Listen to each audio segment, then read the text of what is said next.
Hey guys, we're live. We're live. Welcome to the Smart Home Makers Show. This is Gio, Smart Home Makers. Today we have another awesome guest, which he's in the backstage now currently. We're gonna bring him on.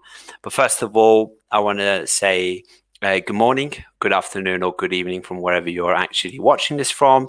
As usual, where are you guys based? We already have Nate, he's live, and he's in the rainy UK like I am. But we have our guest today. Let's talk about our guest. He is Jeff. He runs a YouTube channel called Slacker Labs, and he's from Atlanta, Georgia, in the United States. And his catchphrase is automate the boring stuff. And I'm going to bring him on right now to have a chat with him. Hey, Jeff, you're live. How are you, man? Hey, what's going on, man? Thanks for having me. Good. Where's the T-shirt? Where's that?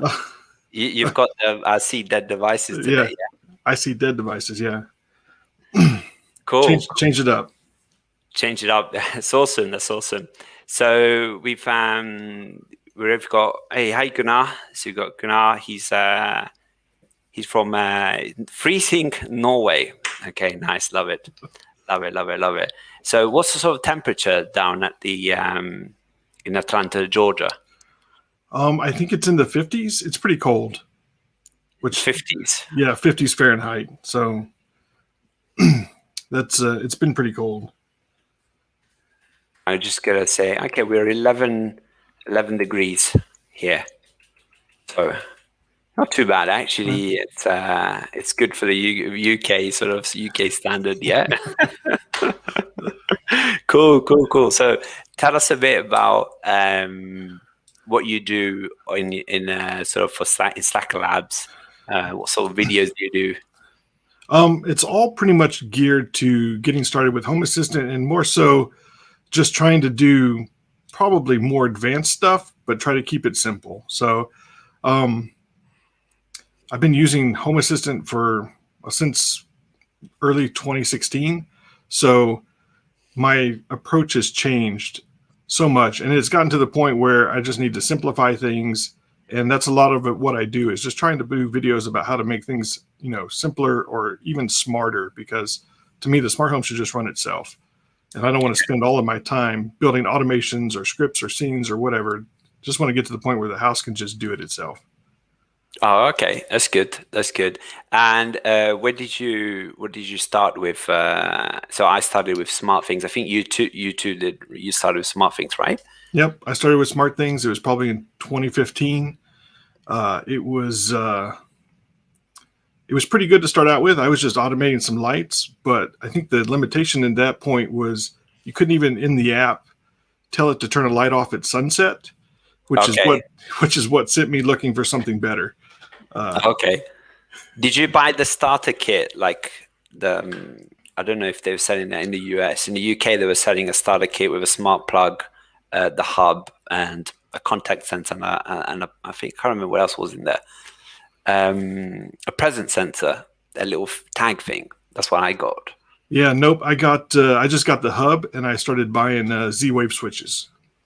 Okay, Z-Wave switches. Okay, awesome. So, and then you moved into Home Assistant. Then how? Where are you running your Home Assistant on? What are you running it on?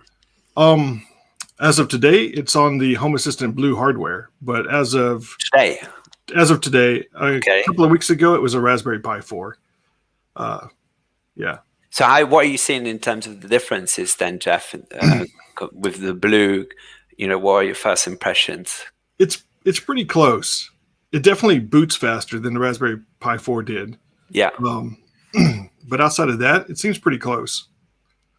So I'm quite envious. So I couldn't find a Blue, with a nice shell, but I got an Android. It's coming in the post. I think it's going to come now Monday probably. And I ordered a 4 gig version, right? Because it's 4 gig, right, of RAM.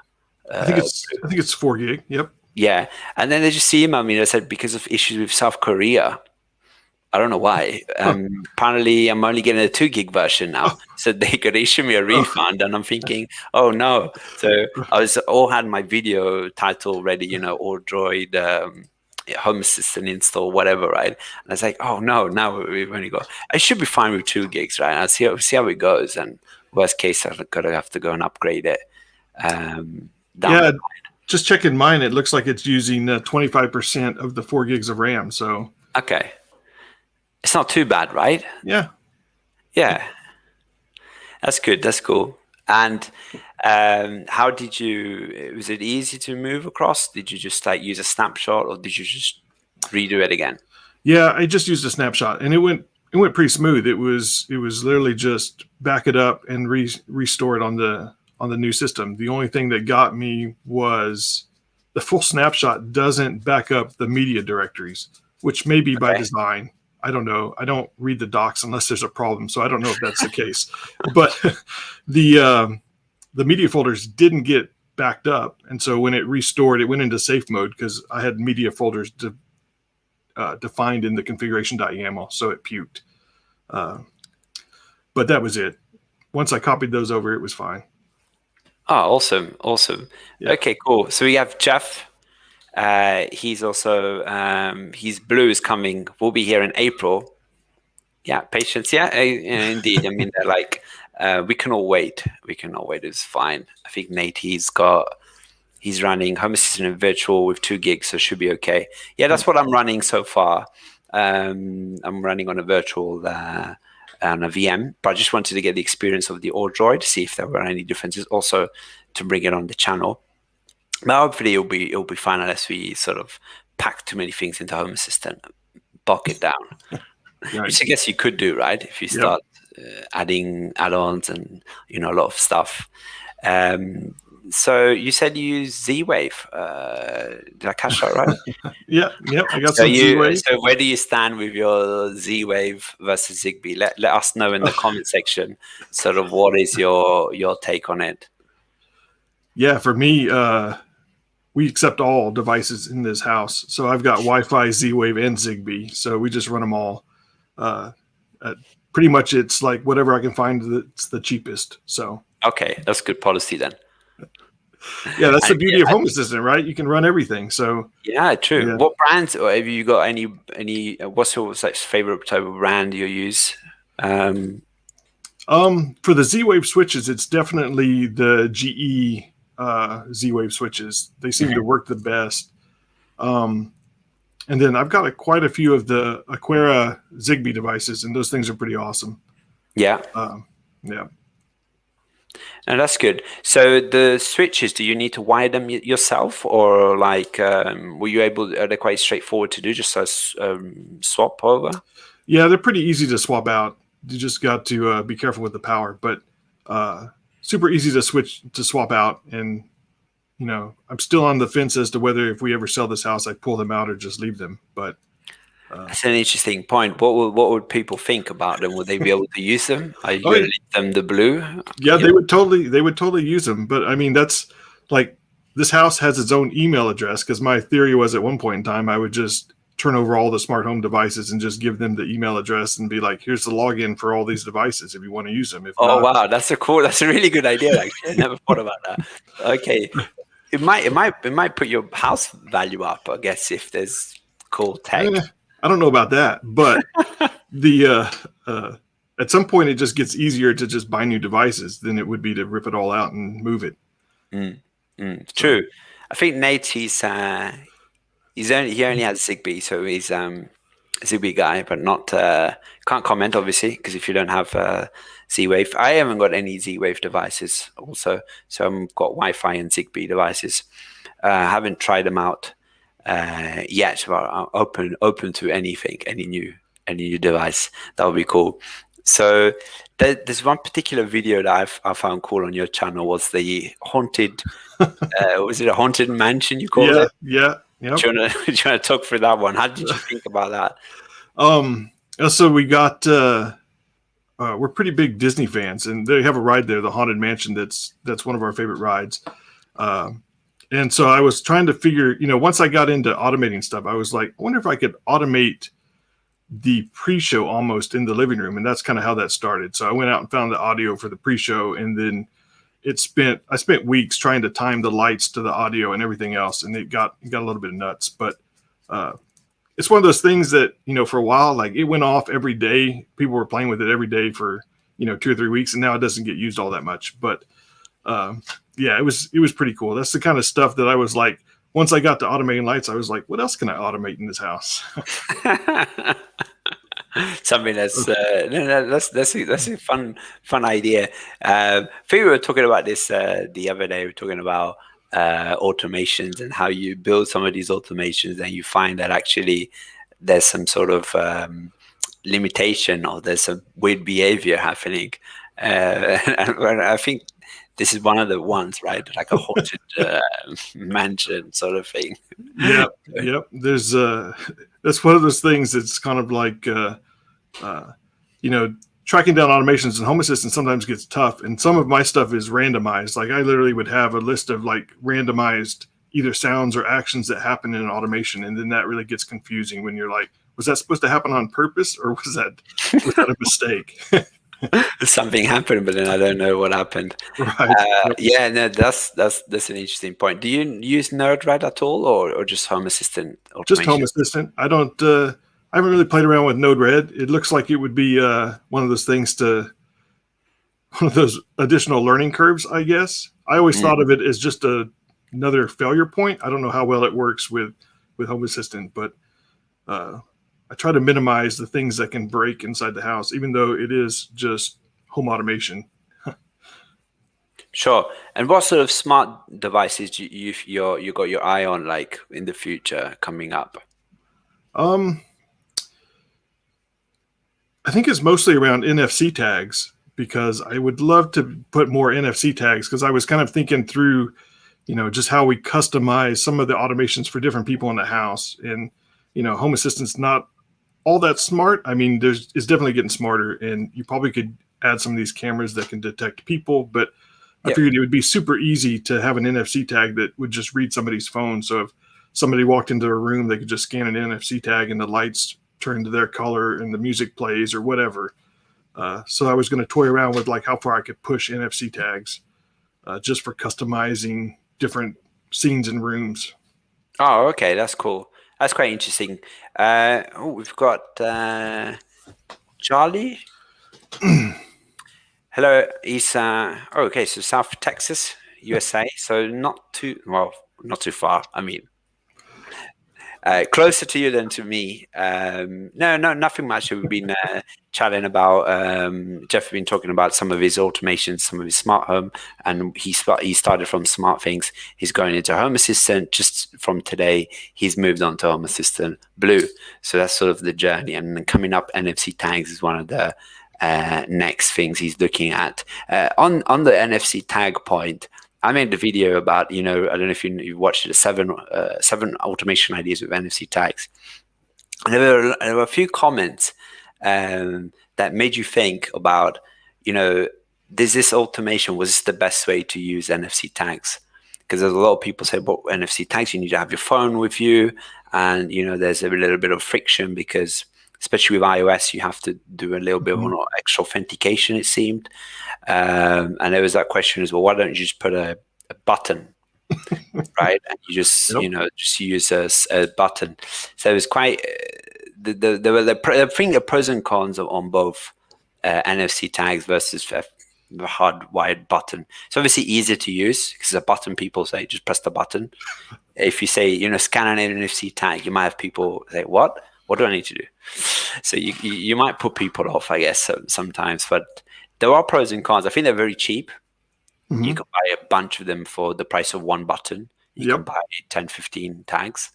They don't require power, so you don't have maintenance in just swapping out batteries. There are some advantages to them. So I think sometimes with these ideas, there are ideas.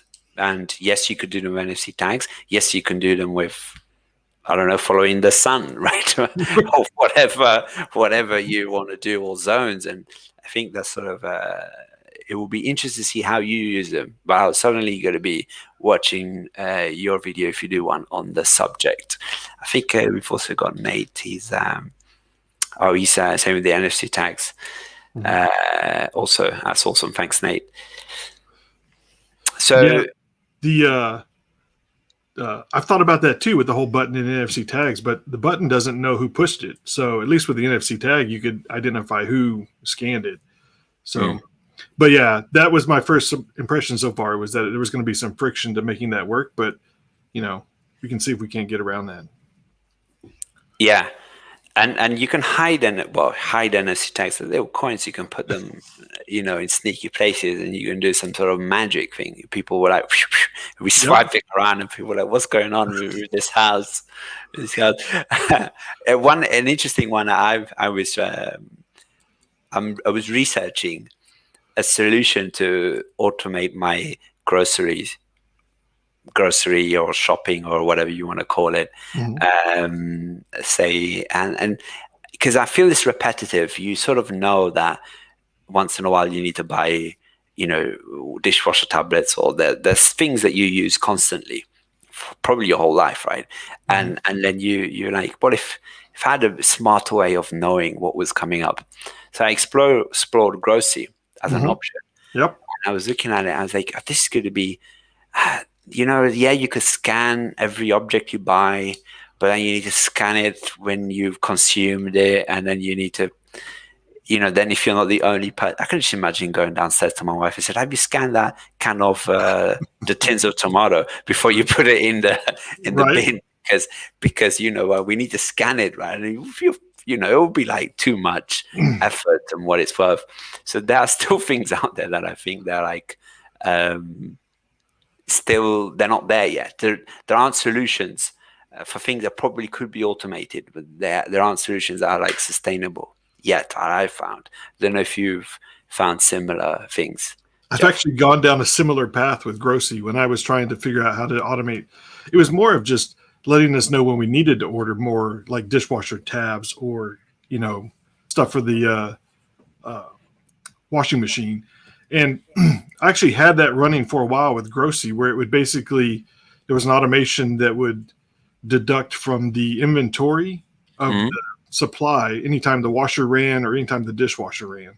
Okay, that's good. And the whole idea being that once it got to a certain level, it could just notify us, hey, you need to order stuff. But yeah, then you run into the problem with how do you're going to have to remember to scan things back in there. Otherwise, you're going to end up with like negative supply at some point. Negative amounts, yeah, which you can't obviously have. Right. Yeah. So yeah, that I don't know if we're quite there yet, but I definitely did play with that as well. There was a good one with there's a supermarket in the UK called Tesco, and they had an Alexa integration, and you could integrate your shopping list. I think, if I remember correctly, you could use when you call that assistant, shouldn't have maybe said the name, but when you do that, the A assistant, then you can add things to the shopping list, and then that would sync to for example Tesco's online, and then you can it will go in your basket, and then you can review it, right? And then you can just buy. So I was trying to think if I can probably think of it, because I guess adding a notification is good, but then you actually want it to go in your basket, or you either get notified next time you go at the store. Right? That would be quite cool if you do your shopping in person. Yeah, I mean, I had at one point had thought about. I think I have Zone set up for every grocery store, because the idea was at one point I was going to send out a notification to whoever arrived at the store. Just ought to have Home Assistant send them the shopping list and go, "Hey, you're here. Yeah, don't forget these things." But I never got around to finishing that deal. So. But I think I had a similar one with actionable notification. So what would happen is when my partner got to the store, I would get notified saying my partner's at the store, and I could then put a text, and the text could be buy, do this, don't forget, whatever, and then they would receive a notification on their device, and they could read it. So we didn't use it much because with the current conditions we can't move much. But whenever we go back moving again, more frequently, we're going to test it all out. Ideally, you would have either a shopping list that's hard-coded, so with with values that we've put in either with voice assistant or physically. Mhm. Or what could be cool is also using some sort of AI to figure out what the best guess of what you need to buy, what's missing, right? Right. That's we're not there yet. So let me check up the comment section. So Nate was saying about the white light switches. We have ours and you hardly notice them. Okay, what brand are you using, Nate? That would be cool to know. And we have Mache. He's saying hi. How are you going? Thanks for coming and commenting. Nice to see you again. Awesome. So yeah. So what other things you've got cooking, Jeff? Let us know. Well, so I've got. I'm still, I was trying to get videos out this week and haven't got around to it, but I've got one. I was going to do a review on the Home Assistant Blue, walkthrough of migrating from the Raspberry Pi to the Home Assistant Blue, and then one on using kind of parameters with scripts because that kind of goes with the idea of trying to reduce some complexity. Because that's one of the things I use a lot in my setup is, we'll set up almost like a variable that I can pass to the script as I call it. So things like anytime I need to send an audible notification to a voice assistant or a speaker, I'll identify what speaker it needs to go to when I call the script. So I can just have one notification script. So it works pretty good. I mean, I started using it for adjusting light brightness, because then I can just have one script instead of having scenes for every Yep. So what lights are you using? You've got specific bulbs that you've got? Yeah, there's some was it like Singled LED bulbs, and I have some Sylvania bulbs as well. I just went with the cheapest LED bulbs I could find that were basically RGBW. So those are pretty much the ones I'm using. How much do they cost in the US, like these bulbs? Man, I got the Sylvania ones. I got a 4-pack for I think $20. Oh, that's good. Crazy, yeah. The Singled ones I think are close to $20 a piece. So they're coming down to like normal prices. Yep. I don't know, traditional, right? Yeah. It sounds like that's gonna be really good because they're quite expensive. So yeah, let's say Sonoff. Yeah, I have Sonoff. So far so good. And he's got some NFC tags on them. Oh, okay. Oh, that's good. That's good thinking. Yeah, no, I think there's so many things you can do. It's to prioritizing what's next.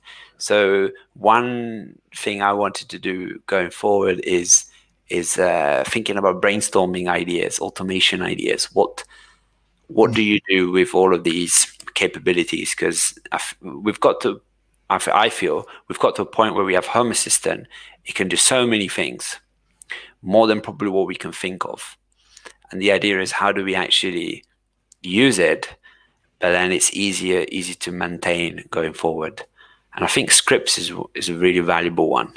Yep, it is. It's one of those things I think that makes it a little bit easier. I use quite a few of them, although I've started going back to just putting this stuff in the automation. But for a while there, pretty much if it was something I was going to reuse in some other way, like if I wanted an automation to do a set of actions, and then I also wanted to set up a routine in one of the voice assistants to do that same thing, I would just create a script and have those two things call that one script. So do you have like chains? Like automation A does something, and then automation 3 biggest because automation A. I guess that can be like a bit difficult to manage, right? Yeah, it can get a bit crazy.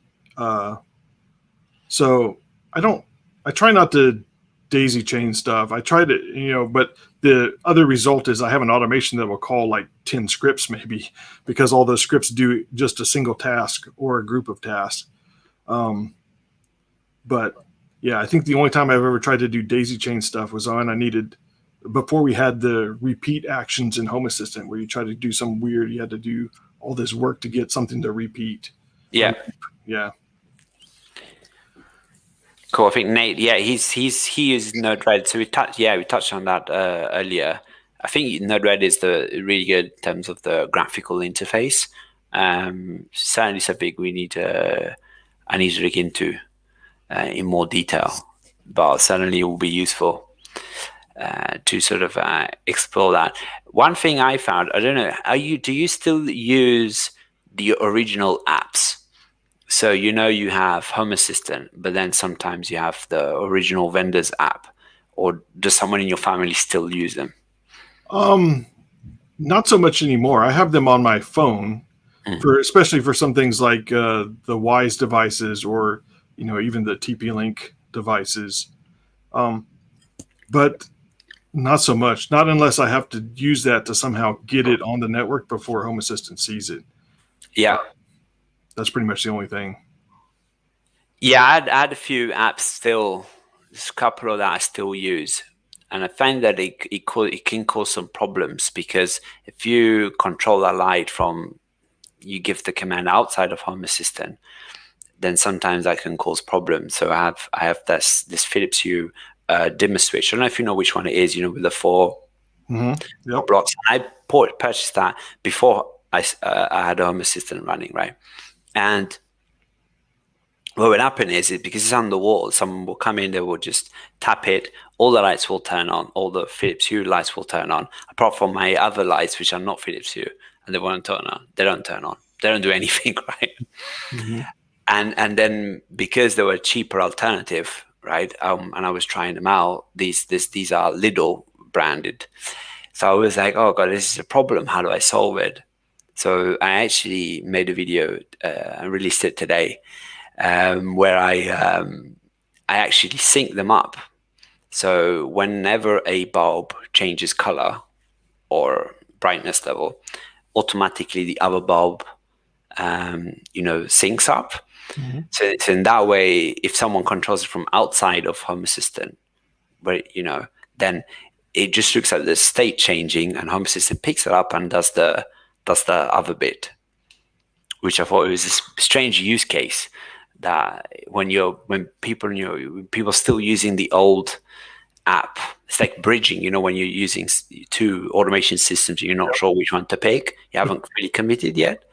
Don't know if that makes sense to you.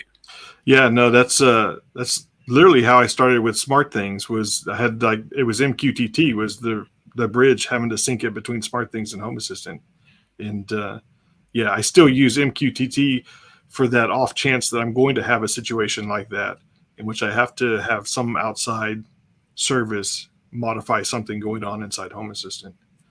Absolutely. Okay, we've got a couple of points here. So we have a comment from Charlie.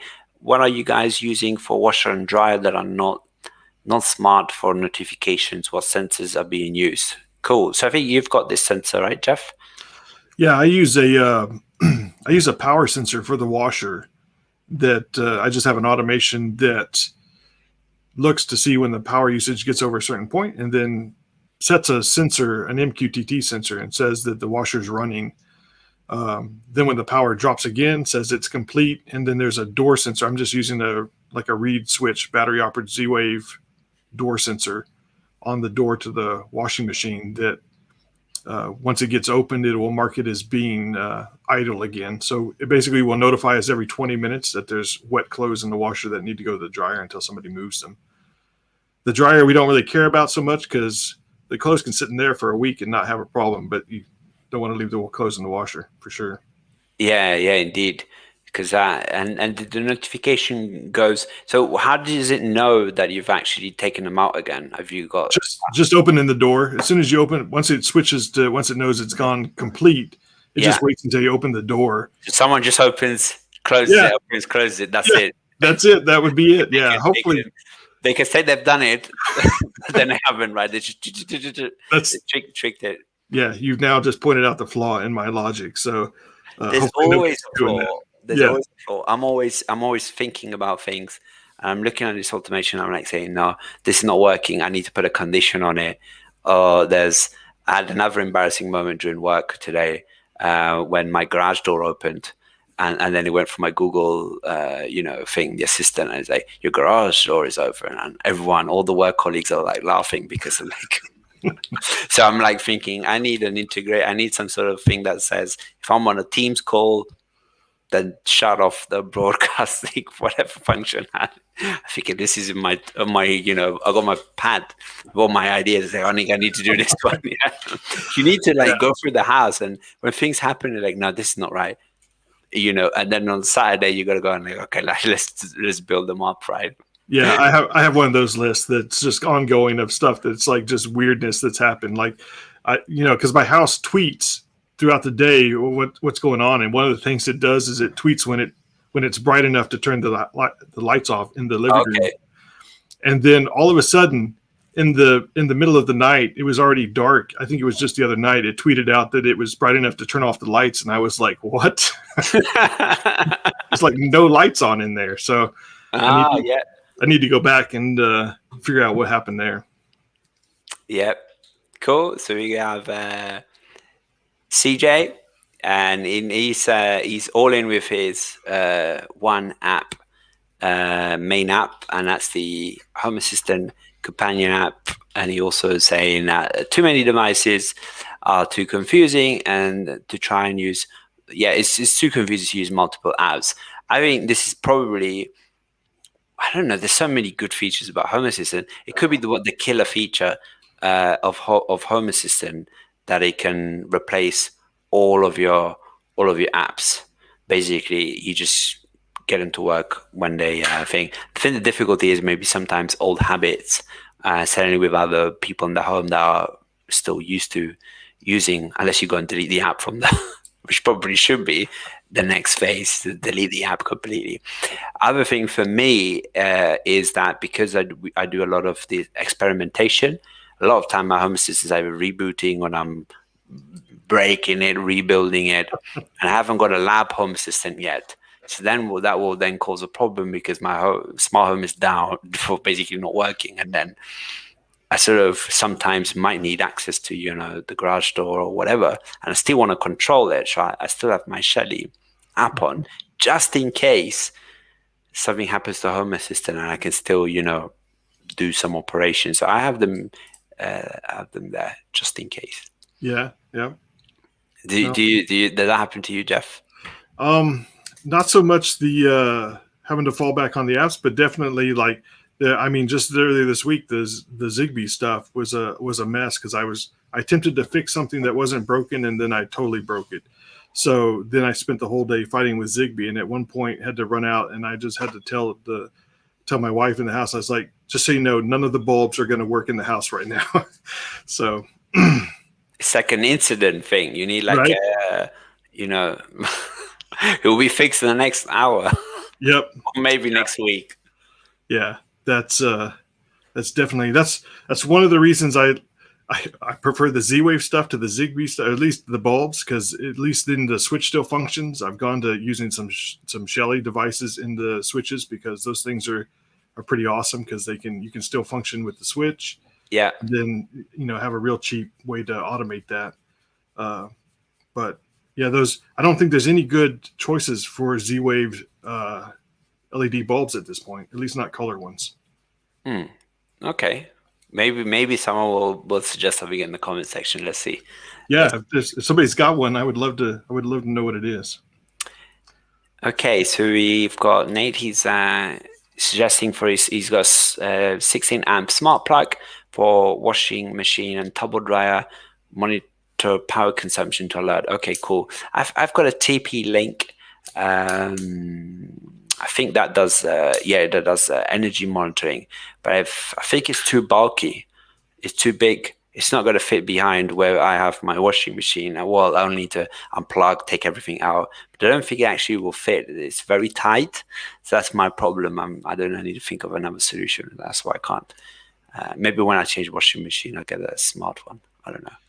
Yeah, I have an LG washer that claims to be smart. The smart function is that it has a Wi-Fi connection, so I guess if it breaks, LG can look at it.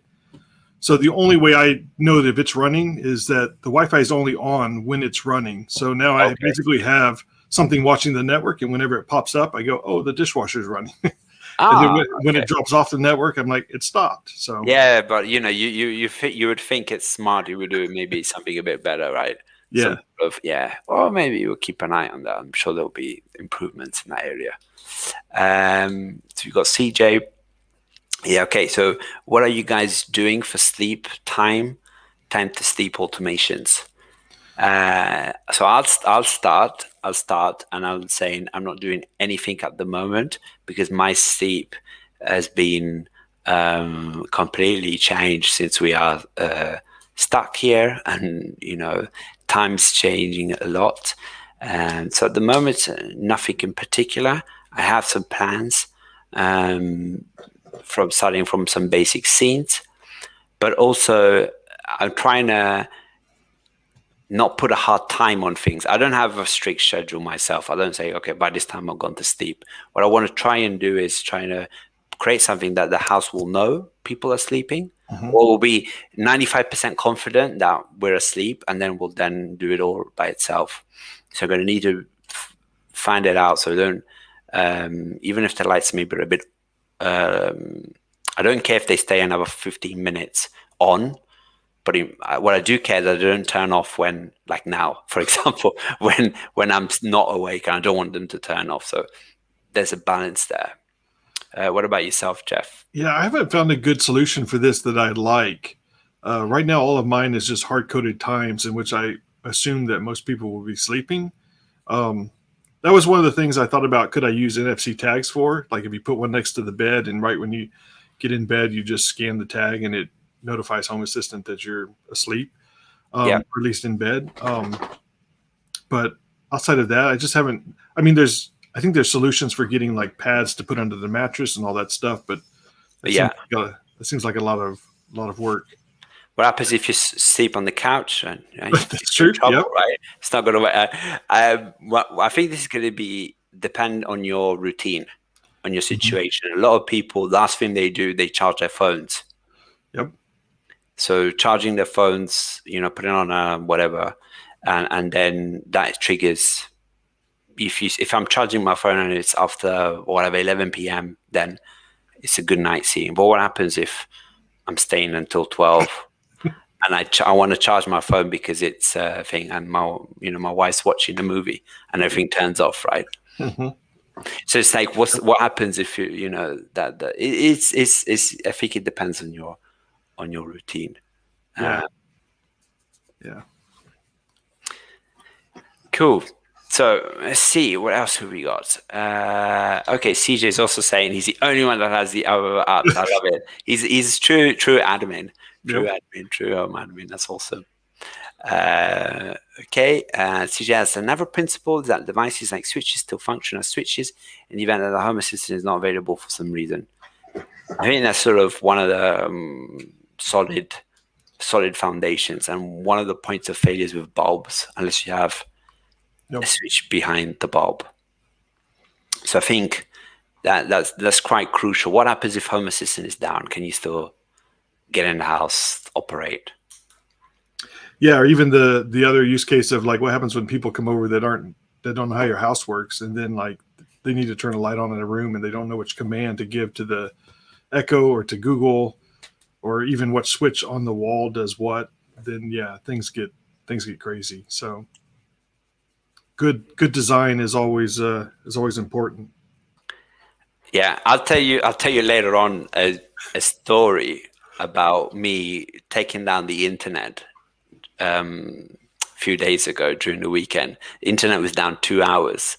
And it didn't get any easier. Pay every 15 minutes. I'm trying to do one of my network upgrades. I'm not a network expert. I just have some fun with these devices. I was trying to swap out routers, and I'll tell you guys later on.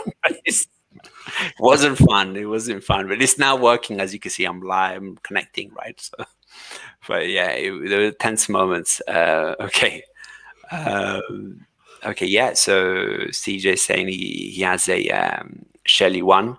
PM. So that PM is the power monitoring version, or the EM. That's I think that's one, the consumer unit. I'm not sure which one is the EM, but I think similar. Nate, he's saying he uses Teching Smart Plug on Amazon. Small enough. Okay. All right. I'll check it out and I'll note that down. Seems like one to look into. So many products on Amazon nowadays that you never know what you can trust, right? That's right. Yes.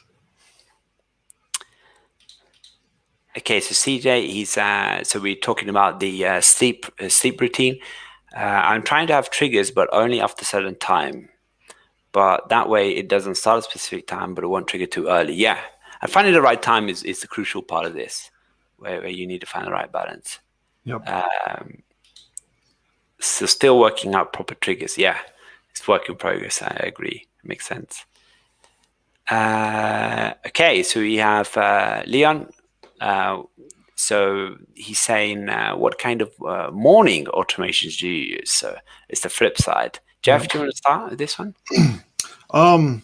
Yeah, so we have I have quite a few. These have expanded exponentially recently with like people being home more, and the the school situation being sometimes our kid is here doing digital learning. So there's now there's a lot of speech notifications that happened in this house, and one of them is first thing in the morning, like the lights in the master bedroom start to come on, and over 30 minutes kind of brighten up, and then there's an audible notification in the room that basically reads off the time, reads off whether the kid has school in case we forgot, which we don't. That's not something we usually do, but it's just there to remind us. It'll remind us, it'll tell us if lunch that day is something he wants to have for lunch, or if we're going to have to send him with lunch. And then just gives the weather and then basic traffic stuff.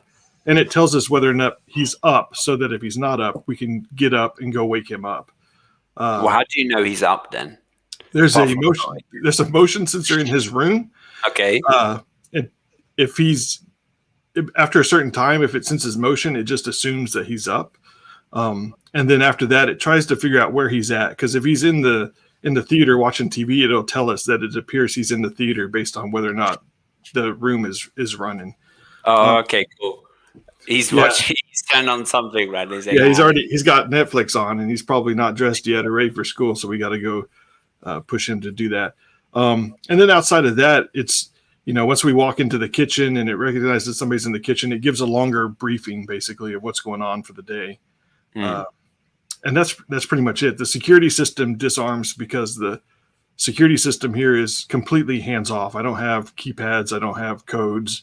It's all based on presence and different, context of what's going on. And that's pretty much it. Cool. Yeah, for me, one thing I'm going to add is you can start your favorite playlist, and you can start your favorite radio station.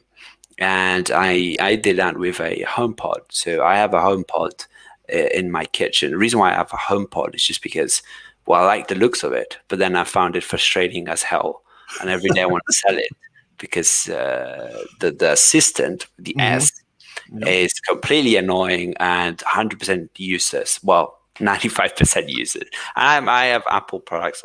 I've got nothing against them, but it's just I have all three, and the reason I have all three is to see how they compete, how they are operating. But I think it's become too much of a headache.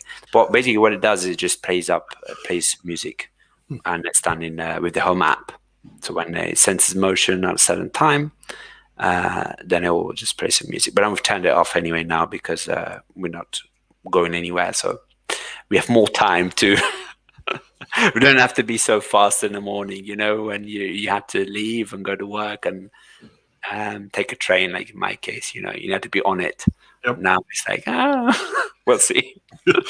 Yeah, no, I don't have the Apple Assistant in this house, but we do have Google and we do have Amazon, and they're spread out all over the house. So, an awesome feature I discovered very recently with the iOS ecosystem is that they have the intercom functionality. I don't know if it's a new function. I think it's new. And now if you've got a watch or a tablet or a phone or one of the speakers, you can just intercom. And you can say, whatever, and you can broadcast a message. That's quite a cool feature. Probably you could do similar things with other brands and potentially Home Assistant also. It's quite cool to talk into your smartwatch and then send out a message or Yep. do actions. That's really good. Cool. So we have Lewis from Everything Smart Home, and he's saying bed sensor. And if I'm not mistaken, I think Lewis has got a video on this topic. I think he's got some sort of sensor. Correct me if I'm wrong, but I think he has his own solution for this, which is quite interesting. Check out his channel also. It's an awesome channel. Cool. So let's see, mate. We'll see. The one by my Mrs. Bed will either switch on hallway lights, kettle, TV in the living room, surround system, and kitchen lights, or switches that all off. Watches on her TV. Okay, so this is one of the routines, which is quite cool. One thing I found on one of the channels, there's the little button operated thing. Do you know what that is? The SwitchBot? Is that what you're talking about? Yeah, SwitchBot, right? Yeah. Because I have a strange coffee machine that it's you need to press a button and then press another button and then it can do the coffee. So I was thinking I might get a couple of them and then have them in my potential morning routine, a cup of coffee underneath, that would be beautiful, right? So yeah, I think it's work in progress. If you're gonna debate NFC tags over just pushing a button, I mean the SwitchBot and just pushing a button, why don't you just push the button? Because you come down with that beautiful smell of coffee, Jeff. That's what you're missing. You come down. This is the Italian part of me coming out now. You come in, you smell it from the kitchen. That's beautiful. You have your coffee, you have your espresso, you're ready to go, right? That's it. That's beautiful. You can't. It's like the smell of bread. Yeah. We used to bake. We used to have bread, fresh bread in the morning. But yeah, I think the only advantage of that is when you can't physically get to the button if it's far-reaching, right? Yeah, but I mean, my coffee pot has a timer on it. We just set and it just goes in the morning. So yeah, because there's like those jugs, right? The coffee jugs, right? You use in the US, right? No, I don't. I think ours is grounds. Yeah. So, but is it like water? Put the coffee in before you need to prepare it? Yeah, you have to prepare it and just tell it to run in the morning. So. Yeah, that's cool. Yeah, so Nate was saying he missed a few bits here, the heating and other stuff. CJ, look, you've got a request here. It would be cool, really cool if Jeff could do a tour of his smart home setup. Is that going to be coming anytime soon? We could probably work on that. It's pretty crazy. But yeah, I'll work on that. I'll work on getting that. Yeah. It'd be awesome. It would be awesome. Well, if that's into it. Hold on. I've got my magical. It's going to work. There you go. Subscribe. No, not this one. You can do this also. Yeah. You can also subscribe do that one. Stream. But I have another one. There you go. You can find Jeff on YouTube as Psycholab. So in case he will do it, hopefully he will do it in the future. I'll work on that. I think he's promised it. He promised he'll do that. We'll do that in the. It'll be coming in 2021 at some point. We'll do that. But that's a bit vague, right? You said at least Q1, right? You're not a good politician. Good thing you're not a politician. You should, promise it's going to be next week. Right. Awesome. Oh, thanks for that comment. That's good. Yes. Okay, cool. So he's also seen the bed sense video. So this is from Everything Smart Home. It's very cool. But I think they have a full frontal weight base sensor in the bed. Yeah, you gotta think about those things. I can imagine, right? Just imagine that you had, people are suspicious, right, of things happening when they're at work, right? They put a sensor, and there's a potential someone maybe visiting when you're not there, right? That's true.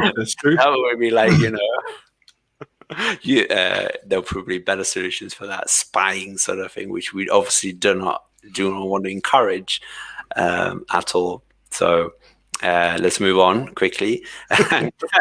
Nate, we have he's saying the sweet spots are £30.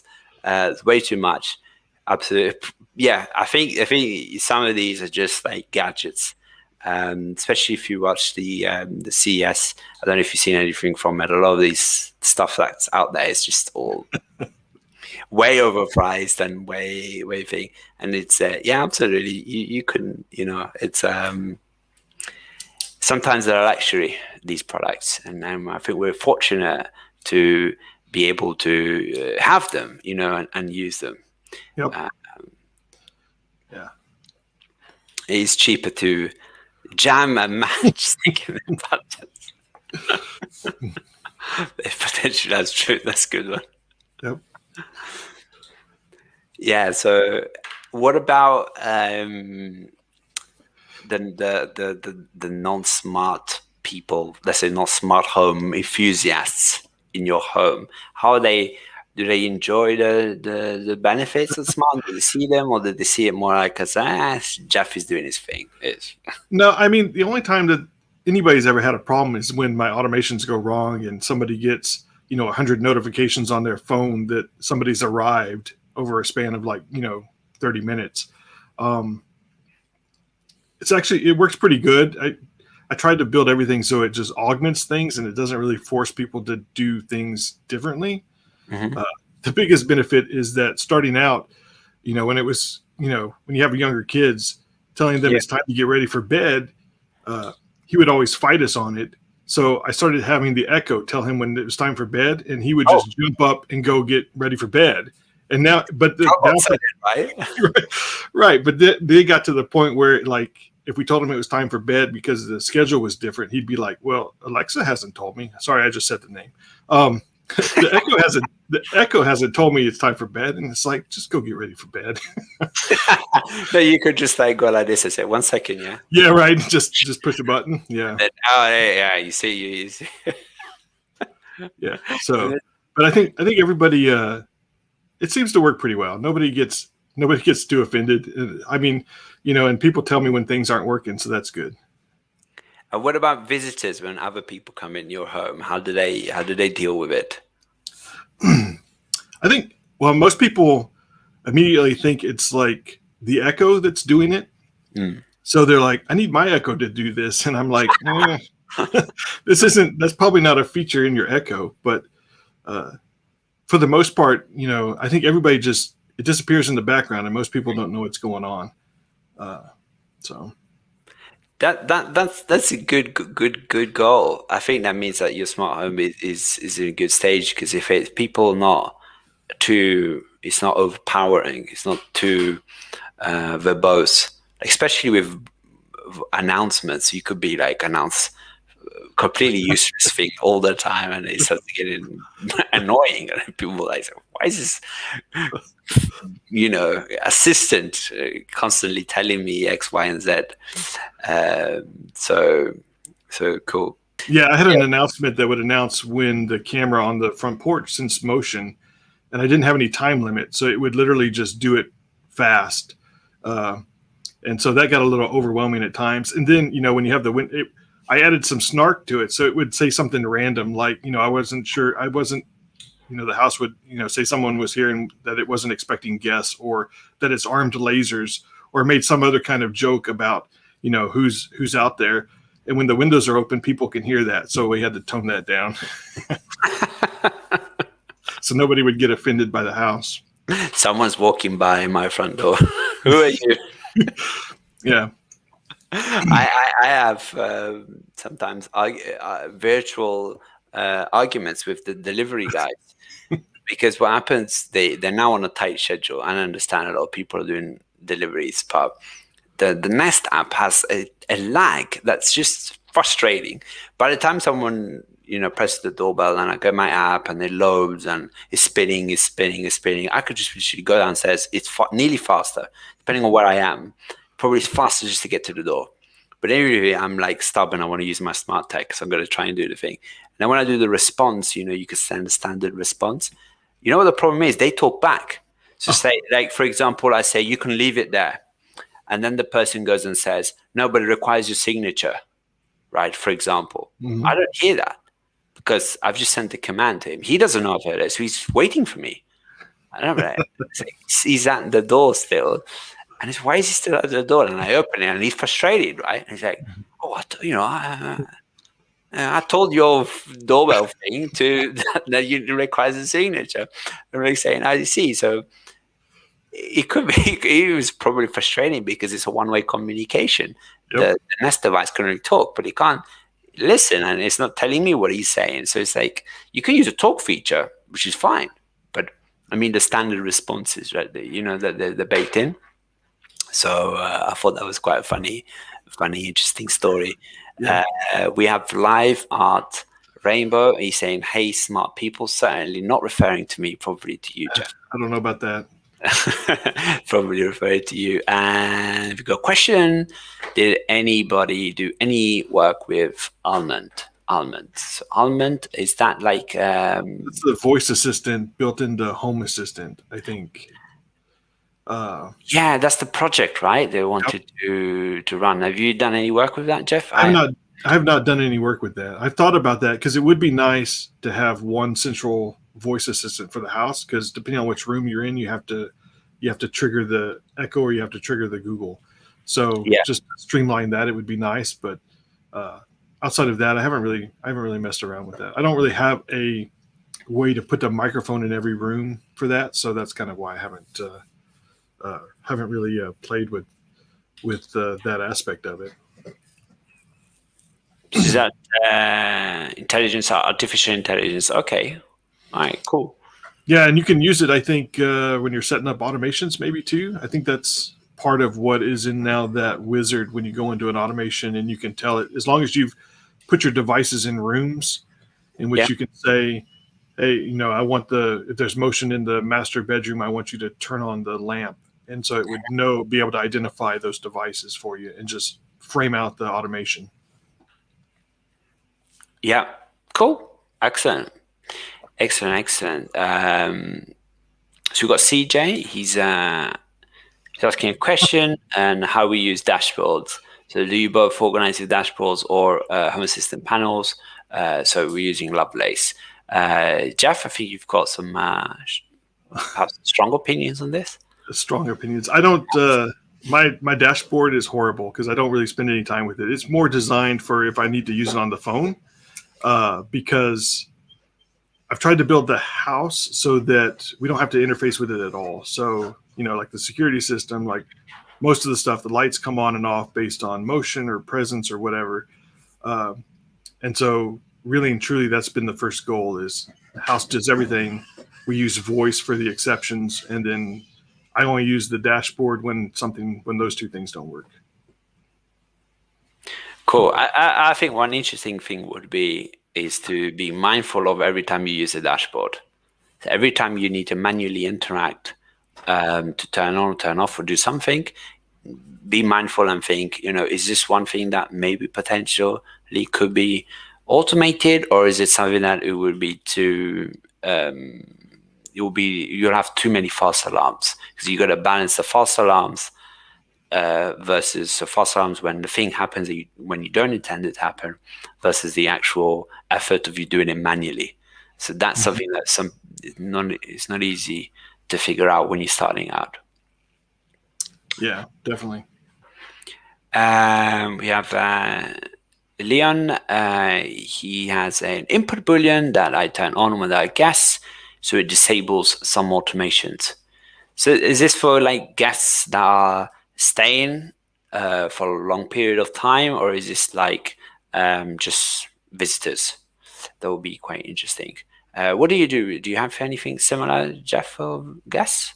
Yep, I have the exact same thing. I've got an input boolean for guest mode that I call it, that we can flip on. That's probably one of the things you would use the dashboard for, but there is a voice command to do that, and it like plays some announcement for the guests that have arrived, basically. But for some of the people that show up more frequently, it's watching the network for their devices. And if it senses their devices, it just turns on guest mode. And then guest mode disables usually more of the annoying things like speech or chimes that happen when the door opens, because there's a chime that plays every time the door opens, stuff like that.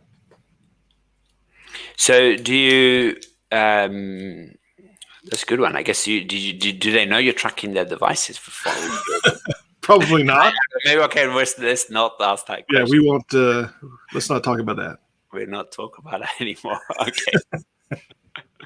Cool. I got a question actually for you, Leon. Do you enable your guests to, or to anyone really, actually, do you enable your guests to use the smart home at all? So I'm considering in the future having a little Fire Stick, the cheapest tablet you can get, that is like for, hey, but obviously very controlled of what they can do.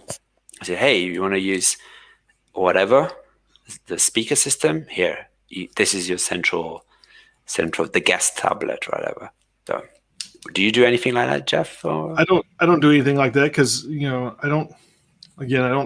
most people are probably not looking to do that anyway. In most of the rooms in which they're going to be in, they have switches, I think. But that's probably a good use case for having panels stashed here and there, right? So is when people come over, they would at least be able to do some of the other stuff. But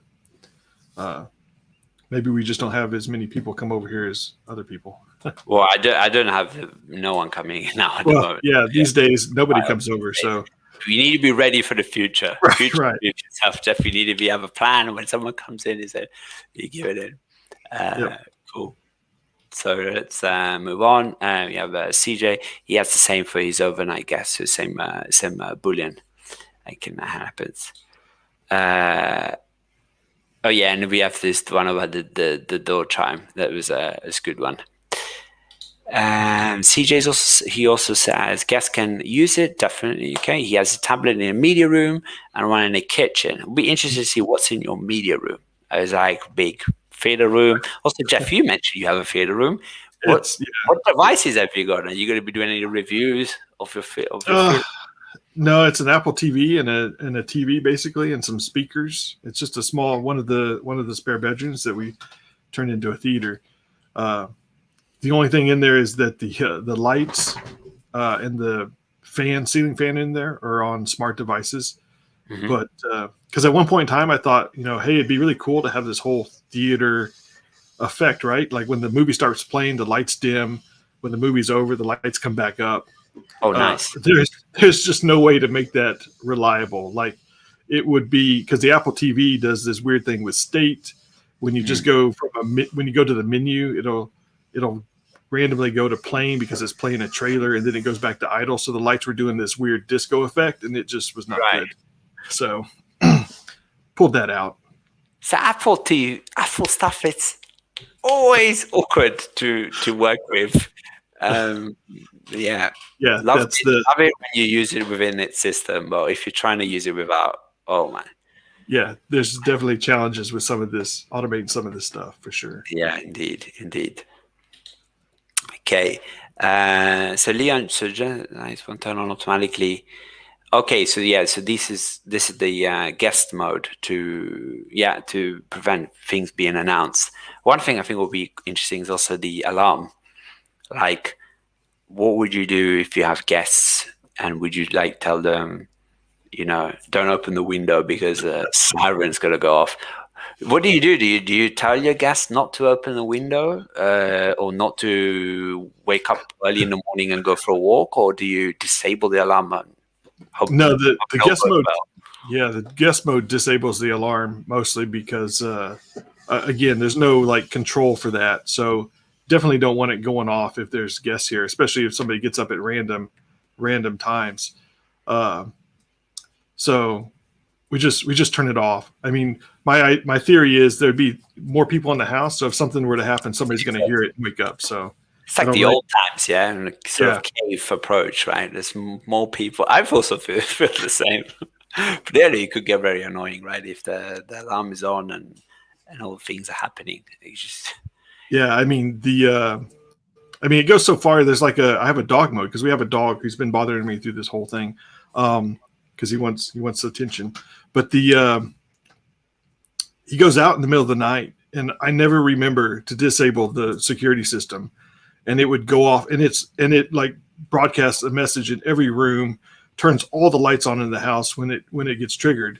So now there's a motion sensor near the back door that if the alarm's set and it's the middle of the night and it senses motion, it assumes that somebody's about to open the back door, and then it just ignores the back door for a period of a few minutes. So there's he knows you're talking about him, right? Yeah. Has he got like some sort of presence detection thing? Some sort of tag? No, he doesn't. That probably would be a good idea, though. Is he safe to just go around and where you live? It's the backyard's fenced in, so. Oh, okay, in the backyard. Oh, then that's fine. That's awesome. Okay, I'll continue here. Yeah, so okay, media room is the home theater. Awesome, and it's currently work in progress. Okay, nice. Oops, skipped one. So we have Supislav. I have a random question. It's not really related to automation, but anyway, no worries, go for it. Thanks for asking it. I have a good old mechanical doorbell. Can I just trigger it with a 5-volt relay? I want to make a Wi-Fi controlled doorbell. So it's like a DIY controlled doorbell. And I guess the question I would ask is, what do you want to get out of it? Do you want a notification on your phone that the doorbell, someone's at the door? Or I guess what sort of features are you looking at? Because the basic one that I have with Nest, well, obviously it does recording if you pay for the subscription. So it's able to detect if it's a car, if it's a person. It's got features like face recognition, which is hit and miss, more miss. It gets it can't recognize my face. I don't know. What else? And it's got that feature that you can send those standard replies. You can talk to it, and you can watch the stream. And now, you can also integrate it into Home Assistant. So we'll wait and see. We'll talk about more about that soon. That's probably a question for Lewis, because that sounds like something Lewis would over at Everything Smart Home would do. Absolutely, yeah, probably, yeah. Cool. So Leon saying, for guests that stay, I got some turn-off mini switches and some turn-off touch switches to work as regular switches, and you can use them without issues. Yeah, it's a retro compatibility. Basically, can the device still function as it's supposed to function, but also do the smart aspect of it? That's quite cool. Yeah, Leon's also saying I could feel a long press action in the ESP home to use one switch for multiple actions. Okay, so you got like a hard tap, and then that would do something. Okay, cool. Okay, so CJ's got some suggestions for the doorbell. You can use ESP home node MCU and a contact sensor for each button to detect triggers and make announcements on Echo. Cool, that's a good solution. What would be the approximate cost, do you think, CJ, of some sort of that solution? I think it would be maybe $30. Should be way cheaper than the actual real thing, right? Don't know the actual prices. Yeah, those Node MCUs are pretty cheap, I think, these days. Cool. So we have I'm Wilf. He's saying Frank. He or she is saying Frank did something similar on his blog, as far as I remember. What was that related to? So that was the doorbell, probably the 5 volts. Is that the 5 volts on the doorbell? Okay, cool, awesome. Live Art Rainbow says security. What do you think, really? Okay. Is Home Assistant safe? Is anything safe? I mean, what is it? What is the definition of safe? Like, for example, a traditional key. to open your home, or is that safe?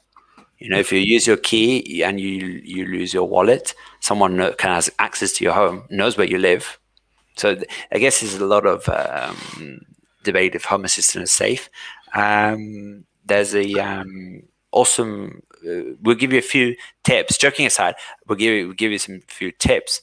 But if you want a bit more information, Lewis at Everything Smart Home, he just released a video. I think it's last video about 5 things you can do to improve your Home Assistant security. But very basically, you can very good strong password and 2-factor authentications are one very simple things you can do immediately. And also, other thing to keep an eye on is what do you use? So you're using HTTP or you're using HTTPS? A say encrypted and secured protocol. Those are the few things you can look out for. But it depends what you mean by safe, I guess. What do you think, Jeff?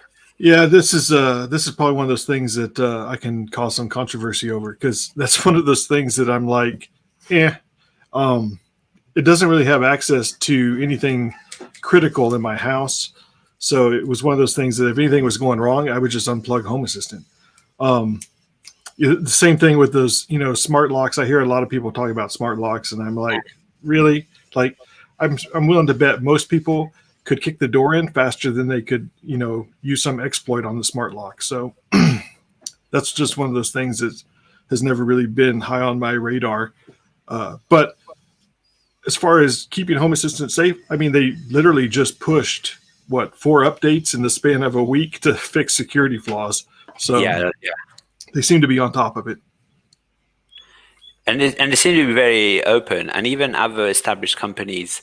We've had Ubiquity releasing some concerns, and other company, which I can't remember their names, in the same space, networking space, they had same issues with leaks of passwords. So it can happen anywhere. But it's a big topic. We could probably talk a lot more about it. But if you got more questions, then feel free to put them in. So we've got, you can just put the blog post, no problem. Put it in the comment section. It's the blog post for Frank's article. CJ saying, so we're talking about a very inexpensive solution if you want to do a DIY smart doorbell. That's fine, absolutely fine. We have the eyes. I couldn't even see what that comment was. I was looking at the eyes. Okay, the doorbell. Yeah, that's fine. So it's hacking. Okay, so hacking. This is quite an interesting one. Hacking. There's a few things. One thing I would say is the one way, a simple way of the hacking is using brute force. So brute force, basically, very simply, is just there's a software that just tries randomly to hit password. So it tries to attempt. Sometimes when you log into sites and there's like, if you get your password wrong for more than 5 or 10 times, it blocks you out or blacklist. It creates like a blacklist. That's what you can do. You can do that in Home Assistant also. So it prevents brute forcing. That's one of the ways you can be a bit more safe. But there's even been vulnerabilities with Nest cameras, for example. I'm touching on Nest again. Now I'm picking on them, but because with a Nest camera, you just need a username and a password, and anyone from outside of the internet can see, whatever you're displaying. And if you reuse one of those passwords that got leaked, then that's the one that can actually be quite dangerous. So keep an eye out if you got any cloud cameras, or if you're concerned about that. Yeah, and that goes back to kind of me mentioning that the house has its own email address or login, because I've separated all of the smart home tech from any of our personal stuff. So if somebody got those logins, they would only have access to the smart home tech. They wouldn't be able to use them with bank accounts or anything like that. They can have a camera on your keyboard. It's true. Yep. No, it'll be fine. It's a bit like the Arlo security camera. I noticed they got a new one with the, you can cover the camera, but then you can disable it in the app. You can open it up from the app. So so if you've covered it, but then there's someone from remotely can open it. I thought that was quite interesting use case. Cool. Okay, so this is about the doorbells. So I live in Europe, and we have an old doorbell button at the front of the door, but now we have a gate. So if anyone wants to ring the bell, they can't. Okay, I think we've got a good article coming up. Not sure if we will get pasted in here, but we've got a couple of ideas. So I think you'll find there should be always a way of getting around it. We have CJ. I think people are used to the idea of a key. Digital smart locks will take time to be widely accepted. Mm-hmm. Yeah. For me, it's just the cost of the digital locks. They're expensive. I haven't got any smart locks yet. There's one I've got my eye on. It's the Nuki. It's like you put it. You don't replace the whole cylinder. It just does the turning mechanism. Yep. The thing I've noticed with that was that there's a I asked the support, and you can press a button to open it from the inside, like from like a fire safety reason. Problem with that is that if you have small kids, they can just touch the button and walk out the home. Whereas if you got a key, you just lock it and put the key somewhere where they can't reach, right? Yep. So there was a little bit of thing, but now maybe not so much of a problem nowadays. But there are these little things you need to consider with these devices. But no, I think they're awesome. They're awesome smart locks. Cool. So we're saying this is about the doorbell. I'm going to install the doorbell at the gate. I need a demo on for my house, so it's not an option. Okay, cool. Yeah, let's see if we can help you. If we can't help you, then feel free to comment again, and then or next live when you catch us again, we'll try and come prepared in case that solution doesn't work. Okay, cool. So we have Carl, and he says, I don't know of many criminals who are tech savvy enough to give a damn about a smart lock when they could just jimmy open a window. Yep. Yeah. That's my... Go ahead, Jeff. Go ahead. No, that's my take. Is they're probably not going to come prepared. Like, what are you going to do? Carry around a whole bunch of exploits for whatever smart lock you might run into when you could just walk up and kick the door in. There was one brand that I actually was looking into the security of, and you need to have this device, and you need to be there in the moment that you're pairing it. So when you're installing it and when you're pairing it, in that moment it sends the signal, and if you have the right device, you can intercept the signal and perhaps decipher it. But it will only happen when you've actually did the initial pairing. So it's like, unless you have someone like literally at the back of the house and wanting to, it looks like a Mission Impossible thing, right? Like a movie. Yeah, that's like the one going around where you can shine a laser at the Google Home and get it to unlock your locks. And it's like, but you're going to have to be standing outside of somebody's home shining a laser exactly at the Google Home that's positioned right where you can see it in the window. So... But people have been shouting at these voice assistants. You remember at the beginning? Mm-hmm. Yep. They just shouted, open, yep. X, Y, and Z. I think now they've put a pin, like a code you need to give it. So it says, you can't say open the front door. You need to pass it some sort of code. Because then, if someone from outside could just shout at the device and get because that would not be suspicious at all for anybody inside the house or your neighbors or anybody. But still, you never know, right? I mean, if you have people that are struggling using the device, well, that's true. Anyway, so I've insulted the parentage of my voice assistants a couple of times. Cool. So Leon's he's running a Home Assistant on a VM. So where are you guys running a Home Assistant? Jeff, you're I on. am, yeah, I'm running on Home Assistant Blue as of this week. It was a Raspberry Pi. It's been a Raspberry. I started out on a old PC that I had running Ubuntu basically, and then had moved to Hasbian on the Raspberry Pi 3, and then you know kind of have migrated as things got crazy. So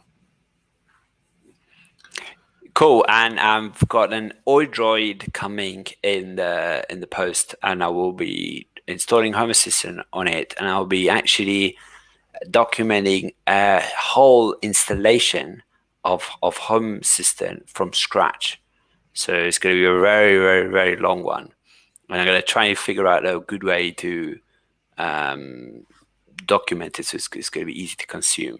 But I was thinking I want to now have all this information that I didn't have before.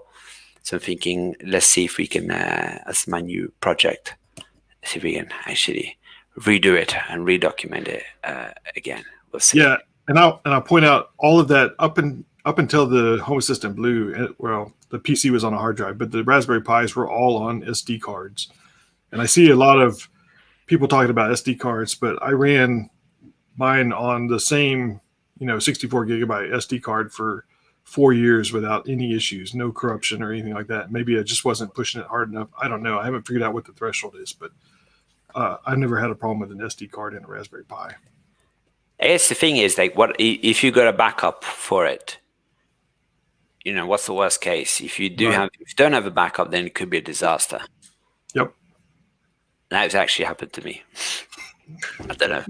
It happened to me when the first time I was learning Home Assistant. I was getting it all working, and then I just messed it up completely. It was an SD card fault. I messed it up completely and lost everything. And I was so angry. I had to refigure it out again. And then at that point, I said, "No, this is too difficult. I need to document it." And then when I said I'm documenting it, what's the best way to document it? Video. And I thought, well, if I'm documenting on video, then why not just share it? And that's sort of how this channel started. But yeah, that's I mean that's a good point, because that was literally my first experience with Home Assistant. Was I don't know how many times I formatted and reinstalled it because I did something and messed it up in those first, I don't know, like 3 or 4 months of using Home Assistant, because I would be like didn't know what I was doing, and I don't know how many times, and I wasn't backing it up. It would literally just be, okay, well, I'm going to wipe it and start from scratch. And it was I got really good at adding devices and redoing my config. yeah, you get an expert on it, right? Learn from your mistakes. Cool. So we have another person with the Unraid VM here. So VMs seems like a quite popular solution. Proxmox is awesome, and we have Korodike. I'm sorry if I'm not pronouncing that correctly. I'm running Home Assistant in Docker with within a container on Proxmox, so it's quite an awesome one. And we have CJ. I saw a demo where someone opened a smart lock by voice, not the homeowner. Yeah, I think that's what I was referring to. There used to be this problem where you could send these commands, but now they should be all plain no code protected, hopefully. If they're not, I guess try it out, test it out. Yeah, see hopefully. if you can do it. So Carl is actually saying that he's never been robbed by James Bond as yet. So it might happen in the future, but probably he's too worried about his movie being postponed 3 times. Yeah. So he's saying, is it possible to compromise them? But most criminals will always go the easiest option. Yeah, in and out ASAP. I'm wondering, how scared would a burglar be, or criminal be, if they start seeing these crazy things happening, like in the home, or sirens flashing, or would they just not care and just turn off the power? I'm not sure. Would they be really scared if they see all the smart tech? Yeah, that's it. That's because I wondered. Well, of course, like my setup is not close to the source of power, so it would probably take them a while to get to it. But Yeah, like the house does a security response, and it's like a whole minute and a half, and it's talking to whoever's in the house, and uh, to at least give them some warning because the alarm is hooked up to a old theater audio video receiver, cranked to full volume. The neighbors like 2 blocks away will probably be able to hear the alarm when it goes off in the house. So yeah, my expectation is they would be like, what the heck is going on? And probably trying to find the power. Actually, it's a good point. Does anyone know of any video on YouTube or whatever of actually some criminal scared about smart tech? Because that would be quite a good one for us. Yes, our smart tech has saved us, and it's not putting us in danger. That's But right. That's right. that would be interesting. I always think they might just go and turn off the power. But then again, right? Is the blue battery has it got a battery backup inside? I don't think so. And I've thought about putting a battery backup on mine, but just haven't got around to doing that. Yeah, I guess you could need to test that out because even if you do put a battery backup, if the power's gone, a lot of your devices, unless they're battery operated, are not going to be responsive, right? So Right. probably is worth, I guess, testing it, trying to see if the power is cut, what happens. Um, well, Yeah. should be all fine, right? And yeah, and we joke a lot about security and all this other stuff, but it really comes down to like you just have to figure out what you need out of your security system and Yeah. then just or whatever your priority is in a security system. And then you can build that in Home Assistant.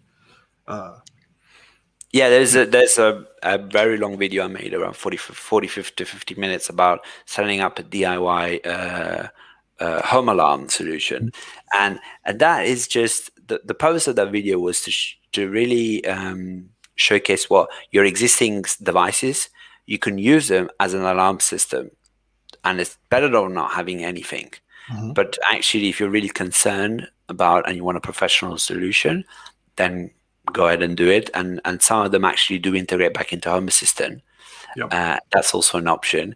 But you can also think about Home Assistant could be your backup alarm, or you could be your additional alarm, and can work in conjunction with your paid professional service, right? So I don't think it's an either or. You can normally we have motion sensors anyway and speakers and stuff, so you can build it with what you've got and no cost basically because you could just you already got it in Home Assistant, just Yep. a few couple of automations and alarm panel, and off you go, right?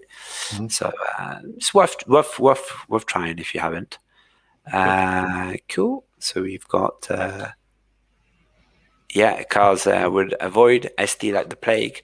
Try them 3 times as type of PI, and each one failed. So Mhm. not good. Carl hasn't had a good experience with SD cards. Yep. I hear that a lot. Is that also the class of the SD card or the brand? I don't know if you want to name names of which brand you had, because it doesn't seem a good brand to buy. That'll probably be good. Yeah. Cool. We have Gunnar, SD card, and using InfluxDB, and Grafana might not be so good because of a lot of reading and writing. Okay, so the more you hit the I/O, so your inputting, and then you're reading and writing. Obviously, the more strain you put on the SD cards. That's all something that we need to consider. But now they've got SSDs, right? In blue, they're like or flash. Sorry, it's flash. Yeah. It's eNMC. Yeah. Oh, is it? Oh, okay. Okay, good. Okay. So nowadays, that's solve the problem. What's the price difference is still a jump, right? I mean, you can get a Raspberry Pi for 30 to 40 bucks, right? So when I looked at prices, or at least when I was working on my video, like the Home Assistant Blue was only $5 more than the Raspberry Pi 4 bundle that came with the case, the power, all that stuff, and then 128 gigabyte application class 2 SD card. The Blue was only $5 more than that. So all in all, then it's a good value. Yeah, I thought it was, if I was starting from scratch today with Home Assistant, I would just buy the Odroid and go with that. Yeah, that makes sense. That makes sense. I think if you are not sure about it, you probably either should install it on a Ubuntu or some sort of thing you already have, or use the freebie, the cheapest Raspberry Pi, especially if you haven't got one. And then as soon as you sort of committed to it, you like it, you need to try it yourself and see. I think Yeah. the experience of installing it is also helpful. And then you just, you can either go VM approach or Droid or whatever. There's a few options out there, which is quite cool. Cool. So we have Carl here with one of his favorite automations. It's when I call the postman. Okay, and he has a Bluetooth speaker above the door and a door sensor inside the letterbox. He pushes the mail through. It says thanks. Oh, that's nice. That's awesome. That's nice. Do you have any delays in your mail, or is it all getting? Does your postman still like you? Oh, that's nice. These little small gestures are things that people, I think, enjoy. But it's very interesting. Yeah, that sounds like something I would have done in this house, but I don't have any way to get in a Echo in my mailbox, so. Or I would totally steal that idea and start doing that. Awesome, yeah. Cool. We have Andy. He's got a question. Any idea on integrating global cache ITAC IP2IR devices for sending infrared commands via Home Assistant? I'm really struggling to find a resource to assist me. I don't know. I need to Google this one. Do you know? Yeah, I don't know anything about that either. It's quite a specific. Yep.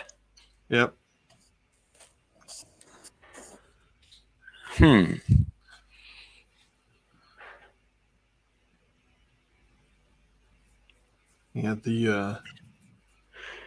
So what were you trying to? What are you using it for, Andy? That would be quite cool to know.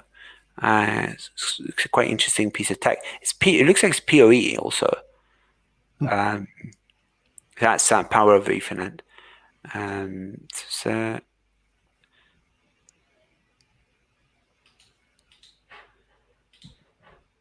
cool. Okay. So it's for. Let me pull this up. So it's to integrate from an old control system. I haven't got any experience on that, so I can't help you. But if I do think of anything, I'll put it on my notepad, and if we catch you another time on these lives, certainly feel free to ask it again. I'll do a little bit of research because I'm not sure. Sorry about that. Jeff, do you know any? Yeah, that's not something I have any experience with. I have a Logitech, the Home Hub or the Harmony Hub, but it's not connected to Home Assistant. So I think the only thing in there is I got a power switch on the whole system that I can basically turn off the power to the whole theater. So Vig is saying it has an integration built by someone, but the config is baffling me. Is this a custom integration? Potentially best course of action would be to get in touch either by raising an issue in GitHub or just potentially trying to email the developer. The developers actually worked on it. So it's Broadlink or Harmony works well. I've got Harmony too, but I'm looking into Broadlink. I think there are a lot of videos on YouTube about Broadlink and Home Assistant, so go and check them out. It seems like it's a good alternative. I think I skipped a few of these messages. Sorry, let me go back. So it's yep. Okay, so this was the first. Okay, first in the mailbox one. Now that's cool. Nate has the door chime working now. Awesome. Nice. Good. So you on the.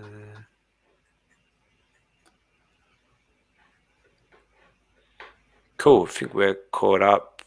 Missing one. CJ, thanks for a great live day. Look forward to the next one. That's awesome. Yep. If you enjoyed it, if you can smash that like button, that helps a lot. And also, if you can check out Jeff's channel, because he's promised that video Yeah, the smart So home tour. Yep, yeah, you comment on his videos and say, when is it coming? When is it coming? Yeah. that's right. Yep, yep. Be good thing.